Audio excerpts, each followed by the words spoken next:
أعوذ بالله من الشيطان الرجيم. بسم الله الرحمن الرحيم.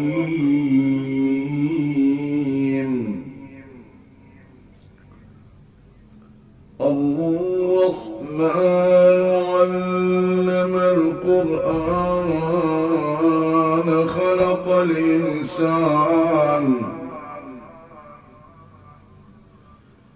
علمه البيان الشمس والقمر بحسبان والنجم والشجر يسجدان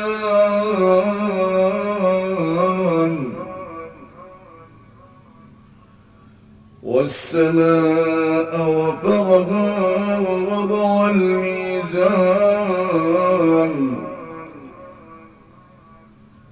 ألا تطغوا في الميزان وأقيموا الوزن بالقسط ولا تخسروا الميزان والأرض وضعها للأنام فيها فاكهة والنخل ذات الأكمام والحب ذو العصف والريحان فبأي آلاء ربكما تكذبان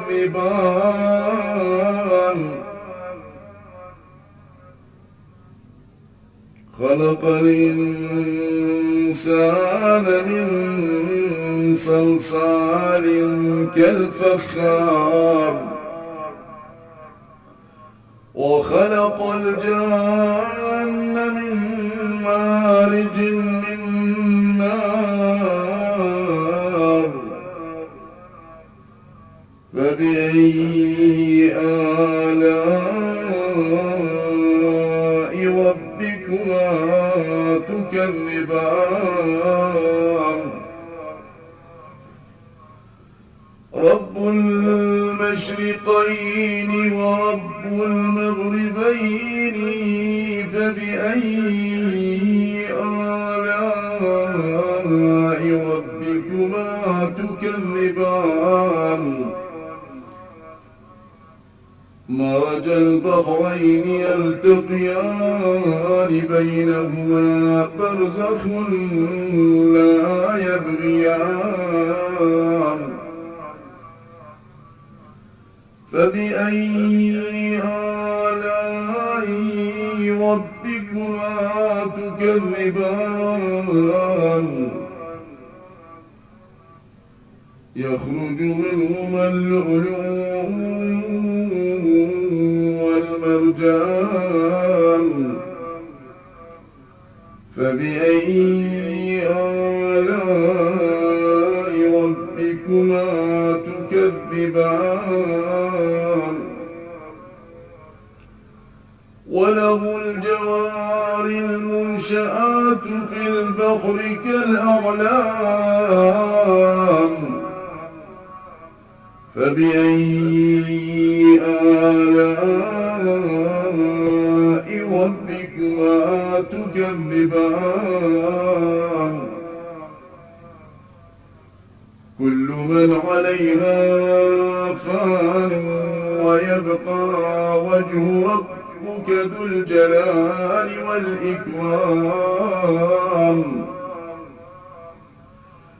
فبأي آلاء ربكما تكذبان يسأله من في السماوات والأرض كل يوم هو في شأن فبأي آلاء ربكما تكذبان سنفرغ لكم أيها الثقلان فبأي آلاء ربكما تكذبان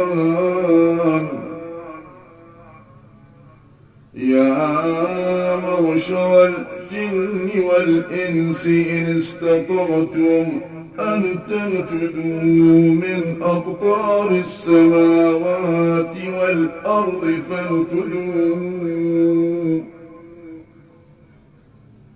لا تنفذون إلا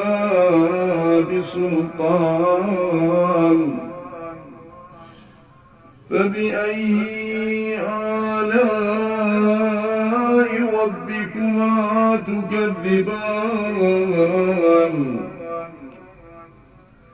يرسل عليكما شواظ من نار ونحاس فلا تنتصران فبأي آلاء ربكما تكذبان فإذا انشقت السماء فكانت وردة كالدهان فبأي آلاء ربكما تكذبان فيومئذ لا يسأل عن ذنبه إنس